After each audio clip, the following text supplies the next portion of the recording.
Miquel Biada va néixer fa uns 225 anys i era un mataroní que va estudiar nàutica i després se'n va anar a fer les Amèriques.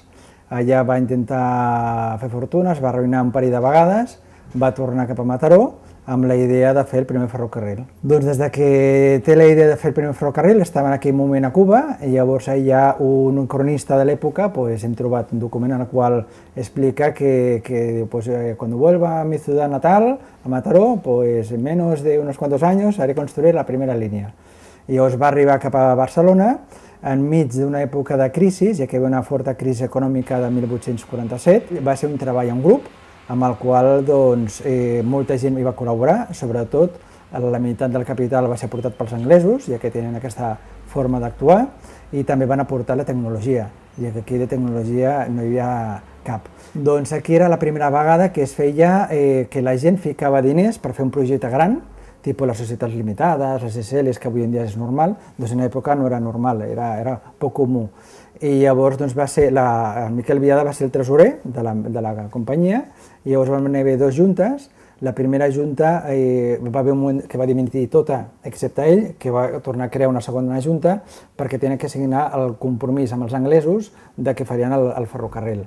Llavors, degut a la situació econòmica i les dificultats que tenien, doncs va estar a punt de trontollar diverses vegades aquest projecte. I també és veritat que la línia Barcelona-Mataró va demanar un crèdit al banc d'Espanya, al Banc de San Fernando, que es deia en aquella època, li van denegar.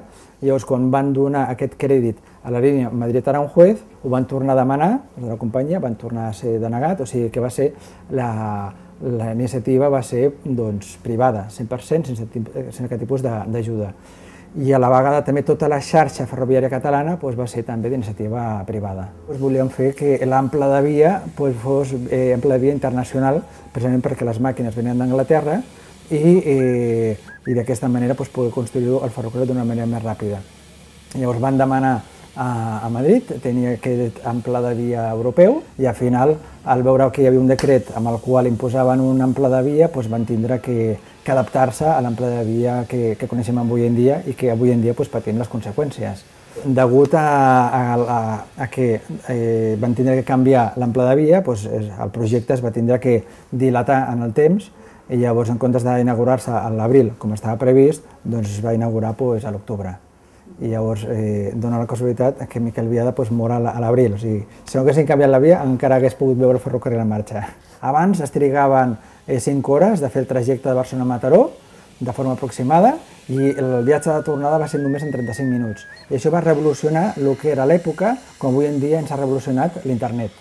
Es podria comparar l'internet a la nostra època és el mateix que el ferrocarril en aquella època. O sigui, va revolucionar tot el transport i d'aquesta manera va poder, tota la indústria tèxtil de Mataró va poder potenciar-se d'aquesta xarxa ferroviària. Home, el llegat que ens deixa és molt gran. És un ferrocarril que es va inaugurar fa 165 anys i que encara continua, encara és vigent, ha sigut de les línies més rentables de la Renfe fins fa pocs anys, ara jo diria que és la segona, aproximadament. O sigui que realment era un projecte que estava pensat pel poble. Per la importància que té el ferrocarril, trobo que realment es pot donar molt més a conèixer. I és més, estem en una època en la qual falten valors i falten referents, i Miquel Biada és una persona que va emprendre, un mataroní emprenedor, que va poder assolir el seu ferrocarril dins d'un context històric molt hostil com era la crisi econòmica que vivia.